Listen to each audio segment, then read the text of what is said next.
ইরানের হামলার ভয়ে মধ্যপ্রাচ্য থেকে সরঞ্জাম সহ নিজেদের গুটিয়ে নিচ্ছে যুক্তরাষ্ট্র। এরই মধ্যে কমপক্ষে দুটি দেশ থেকে যুদ্ধ বিমান যুদ্ধ জাহাজ সরিয়ে নিয়েছে ট্রাম্প প্রশাসন। অথচ কিছুদিন আগেও মধ্যপ্রাচ্যের উদ্দেশ্যে বিমানবাহী রণতরী পাঠাতে দেখা যায় দেশটিকে।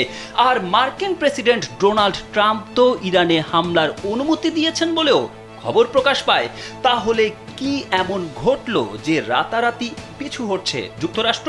সাধারণ মানুষ মনে করছে শত শত ইরানি মিসাইলের আঘাতে ধ্বংসস্তূপে পরিণত হওয়া ইসরায়েলকে দেখে পিছু হচ্ছে যুক্তরাষ্ট্র।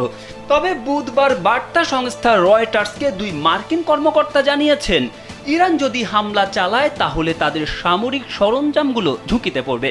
স্যান্ডেলিনা সো, রূপচর্চায় আভিজাত্য।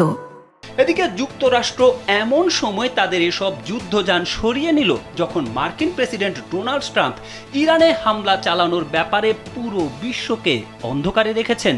মধ্যপ্রাচ্যে যুক্তরাষ্ট্রের যত ঘাঁটি আছে সেগুলোর মধ্যে আল উদাইদ সবচেয়ে বড়। এটি কাতারের রাজধানী দোহার অদূরের মরুভূমিতে অবস্থিত।